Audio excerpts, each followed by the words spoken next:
In this video, we're going to learn how we can save our users' data so the next time they visit the page, they can pick up right where they left off. For example, if I were to add a new to-do, something new, and I refresh the page, that to-do completely goes away. It was only stored temporarily while that web page was alive. If we were to close the browser, refresh the page, and come back later, that data is no longer around.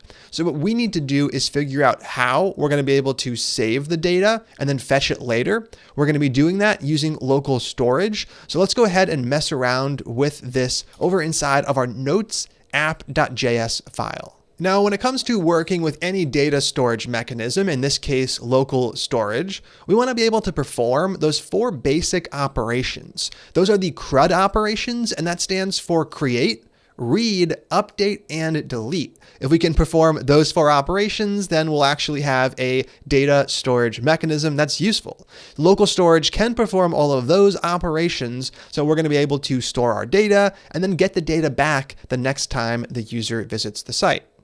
Let's go ahead and mess around with local storage. All of the methods that we're going to be using live on a local storage global variable. This is provided to us by the browser, much like document is provided to us by the browser. We're not going to be setting it or assigning anything to it. All we're going to be doing is accessing methods that live on this object. We're going to start with the C in CRUD, which is create. To create data with local storage, we use local storage dot, and we use the set item method. I'm going to call set item, and we're going to pass to it 2 arguments. The first argument is the key. The second argument is the value. Both of these are going to end up being strings. So let's say for this example, we're saving the user's location. So I can set up location. This is going to be the same for all users. It's the value that's going to be a bit different. Now, this might come from an input. We might end up saving our real data. For now, though, just to explore these methods, let's just type in a static string. I'm going to use my location, Philadelphia. So all we need to do to actually save this data is to have this line run. If I save the notes app file, this line is going to run. The browser just refreshed, so there we have it. We now have some data stored in local storage. Let's go ahead and comment out this line and figure out how we can read the data previously saved. So we have C down for CRUD. Now it's R for read. To read data, we use another method on the local storage object. This one is called getItem. The getItem method takes just one argument, the key. So in this case, I could say I'm looking for the location that was stored. The value is what comes back from the getItem method. It's its return value. So what we can do is wrap this inside a parentheses and toss a console.log up front. So this is going to have the effect of reading the data from local storage and dumping it to the console. If I save the notes app file over in the browser, what do we get? We get our string Philadelphia printing. I could completely refresh the page, but the data in local storage is still preserved. That's why we're going to be using local storage to save our application data as well. Now, yes, we can actually access the data in our code using getItem, but if you're ever wondering what data you have in local storage, you can actually use the storage tab of the developer tools. Now, not all browsers have a storage tab. I think Chrome does, and obviously Firefox definitely does. If we go over to that tab, we can access local storage. That's the storage mechanism that we're using. And if I click that one, what do we get right here? We have our data. We have location and we have Philadelphia. So as we're creating our applications and using local storage, it can be useful to debug what exactly is stored right here.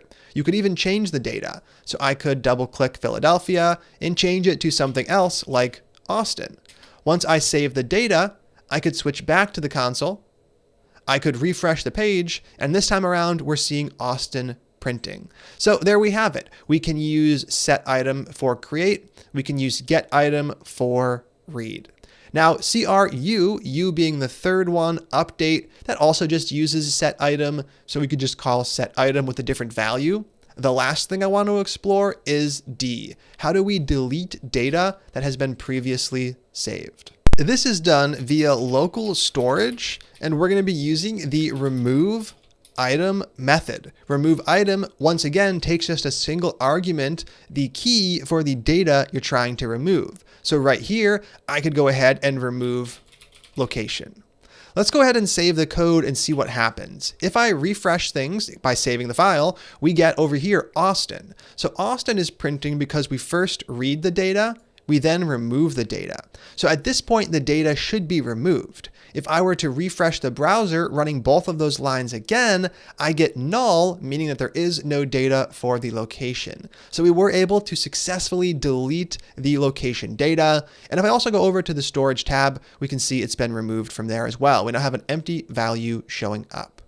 Now we can also delete all of the data stored in local storage. To do that, we use the clear property. So clear is a method that doesn't take any arguments. Let's go ahead and see how it works.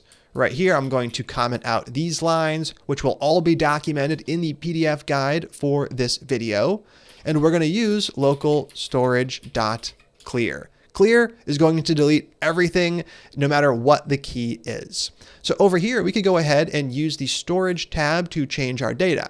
I could set location equal to something like Philly. I could add on a new piece of data, and I could set name equal to Andrew. Now we have all of this data in local storage. But if I go ahead and save the file, causing this line to run, after the browser refreshes, we can see all of that data has been deleted.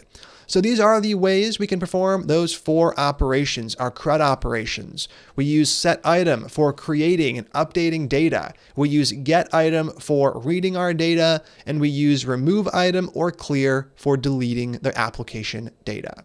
Now at this point, we've only stored strings inside of local storage, and that's because local storage actually only supports strings. So how is this going to be useful for us when we're trying to store an array of objects? The short answer is that it's not going to be useful unless we can figure out how to convert our array into a string. And there actually is a very simple way to do that. There are 2 methods in JavaScript. The first takes our array and converts it into a string. The second takes a string and converts it back to the array. So we're going to be able to store our array data, like our array of notes or an object or anything else, in local storage, even though local storage at its core only supports string-based data. So let's play around with this. What I'm going to do is delete all of the lines we have right here. Once again, they are documented in the PDF guide. And let's say we have a little piece of information we're trying to store. Const, I am going to provide const a name, user, and I'll make it an object. And we'll just set up those 2 pieces of information, something generic, name, Andrew, age, 27.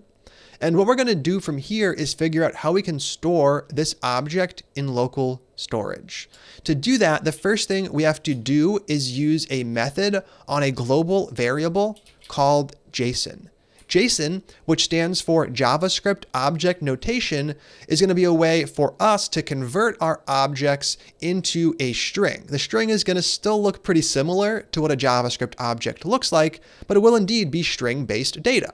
So let's go ahead and just use JSON first before integrating it with local storage. JSON dot, there are 2 methods we're going to use, and they're both showing up right here. The first one is parse. Parse is what we're going to explore second. What we want first, though, is stringify. Stringify takes in your object or your array or what else, and it returns a string. So I can pass into JSON.stringify the user object, and what comes back is indeed a string representation of it in JSON. So let's go ahead and get that data back. I'll just call this one user JSON. And then we're going to print it so we can see what the data is using lowercase console.log. Right here, I'm going to print user JSON. We can save the file and see what we get. Over inside of the browser, what do we have? We have a string showing up, and the string looks very similar to an object with a few notable differences. In JSON, the keys are also wrapped in double quotes, and we have to use double quotes throughout. You can't use single quotes in JSON, but that's okay. We're never going to be directly writing JSON, so we can continue to write our objects using single quotes and leaving off the quotes over here. All of that formatting is done for us by the JSON stringify method. Now that we have this string data, we can actually save it inside of local storage. Let's go ahead and do just that. Right here, local storage.set item. I'm going to set an item user, and I am going to get its value from not the user object, but user JSON, which is a string representation of that object. Let's go ahead and save Notes app to make sure that this set item call actually runs. Over here, we can explore the storage tab. We can see the string data is now indeed saved. So let's say it's time to get that data back and actually print the name and the age. How are we going to do that? Well, first up, let's comment out all of these lines. We no longer want to have this data. We want to figure out how to get it out of local storage. And the first thing we have to do is just read that value using getItem. No way around that. So const, I can call this something like user JSON once again equals local storage.getItem. What item are we trying to get? Well, we saved user previously, so I'm going to get user. Now we have user JSON. This is a string, so I can't access user JSON.name or user JSON.age to get those two values, even though that's what I want to do. So what we have to do is convert this JSON back into an actual JavaScript object using the other side of the JSON stringify method. That's the JSON parse method. So down below, const user equals, I'm going to use JSON.parse, passing in my JSON data, which I have stored on the user JSON variable. Now user is going to equal an actual object, and I can dump some data to the screen. I could add a template string. I can start off with the name, user.name, then space is, followed by their age, right here, user.age. Let's go ahead and save the application and see what we get. Over here, we get Andrew is 27, which is fantastic. Using JSON.stringify and JSON.parse, we're going to be able to expand the usefulness of local storage from just storing strings to storing pretty much anything, even though in the end of the day, it is represented as a string.